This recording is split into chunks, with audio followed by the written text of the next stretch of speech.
Et nous allons directement commencer avec un passage de l'Écriture dans Actes chapitre 17, à partir du verset 24, qui nous dit « Le Dieu qui a fait le monde et tout ce qui s'y trouve, étant le Seigneur du ciel et de la terre, n'habite point dans des temples faits de main d'homme. Il n'est point servi par des mains humaines comme s'il avait besoin de quoi que ce soit, lui qui donne à tous la vie, la respiration et toutes choses. Il a fait que tous les hommes sortis d'un seul rang habitent sur toute la surface de la terre, ayant déterminé la durée des temps et les bornes de leur demeure. Il a voulu qu'ils cherchent le Seigneur et qu'ils s'efforcent de le trouver en tâtonnant, bien qu'il ne soit pas loin de chacun d'entre nous. Car en lui, nous avons la vie, le mouvement et l'être. C'est ce qu'ont dit aussi quelques-uns de vos poètes, de lui nous sommes la race. Et voilà ce qu'on voit ici, c'est que ce Dieu qui est si grand, le Dieu créateur, le Dieu qui a tout accompli, qui a tout fait et qui recherche la communion avec nous. Tout ce qu'il désire, c'est vraiment d'avoir un vis-à-vis. Il dit, il a voulu qu'il cherche le Seigneur et qu'il s'efforce de le trouver en tâtonnant, bien qu'il ne soit pas loin de chacun d'entre nous. Alors il vient à notre rencontre, mais il désire qu'on le cherche, tout en sachant qu'il a mis entre lui et nous tous les moyens nécessaires pour qu'on puisse le trouver. C'est pas une partie de cache-cache où il est caché bien loin, mais il est tout près, et simplement notre désir d'aller vers lui, et il se révèle. Je me souviens que quand j'ai accepté le Seigneur, à un certain moment, avant cela, je disais, Seigneur, si vraiment c'est possible d'avoir cette communion avec toi, moi, je veux te connaître de cette manière. Écoutez, dès le lendemain, des personnes qui avaient vécu une expérience avec le Seigneur se sont approchées de moi pour me le dire. Ça a été vraiment comme si Dieu mettait tout le monde ensemble pour venir me parler de lui et me dire, mais voilà, c'est ce chemin-là qu'il faut suivre pour pouvoir vivre cette relation avec moi, parce que moi j'ai envie d'avoir cette relation avec toi. Donc ce Dieu infiniment grand, il soupire après nous, après notre présence, après notre cœur. On l'entend dire « Mon fils, donne-moi ton cœur ». Et il veut qu'on le cherche par tous les moyens qu'il lui a mis à notre disposition. Et la parole de Dieu nous révèle un Dieu qui est personnel, un Dieu qui se dévoile. Il ne reste pas caché, il veut vraiment cette intimité. Il veut qu'on soit vrai avec lui, mais lui est vrai avec nous. Et il n'a pas peur de montrer qui il est. Il se révèle à ceux qui le cherchent et il veut faire de nous son vis-à-vis. Et même Hébreux 2:11 nous dit que Jésus, le Fils de Dieu, n'a pas honte de nous appeler ses frères. C'est extraordinaire.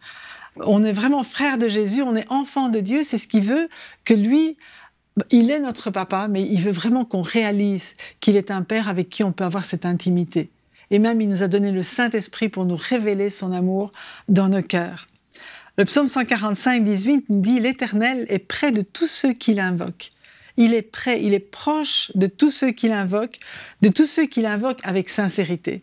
Ça, c'est peut-être une condition, vraiment, pour que Dieu se révèle. Si on dit « Oh, montre-moi si Dieu existe », mais que dans notre cœur, on n'a pas l'intention de croire en lui de toute façon, c'est juste un défi, ça ne va pas fonctionner. Dieu ne se laisse pas avoir par seulement des paroles ou des défis. Mais quand on le cherche avec sincérité, une simple prière, et il se manifeste et il se dévoile. Il accomplit les désirs de ceux qui le craignent, il entend leurs cris et il les sauve. Dieu attend cela de notre part. Et quand on voit la parabole, par exemple, de la brebis perdue, où le berger laisse les 99 brebis qui sont là et qui sont bien dans l'enclos, et puis lui-même va chercher celle qui est perdue. C'est lui le bon berger qui va chercher, c'est lui qui vient à notre recherche. Parfois on dit « mais j'ai cherché Dieu », mais quelque part c'est tellement lui qui nous cherche davantage jusqu'à ce qu'il nous trouve. Et pareil pour le fils prodigue. Dès que le fils prodigue a fait un pas vers son père n'a pas entendu qu'il arrive.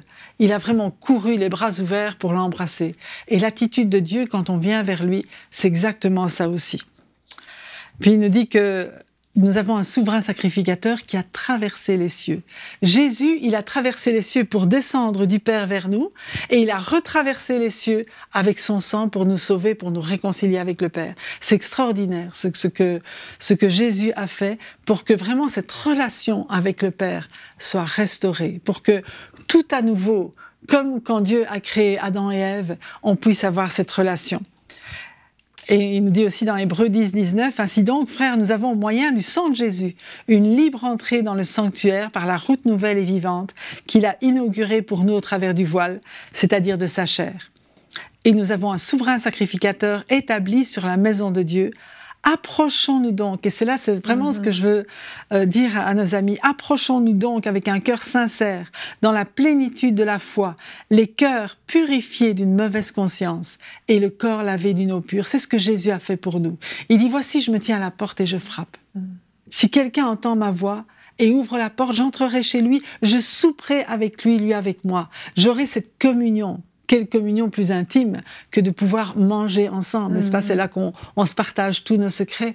Et c'est cette communion-là que Dieu désire avec chacun d'entre vous. Alors n'ayez pas peur, n'ayez crainte de vous approcher de lui, parce que c'est lui qui vous attend et il vous a donné tous les moyens pour venir en sa présence, parce qu'il veut vous bénir. Retrouvez la suite de ce programme dans l'émission Bonjour chez vous sur EMCI TV.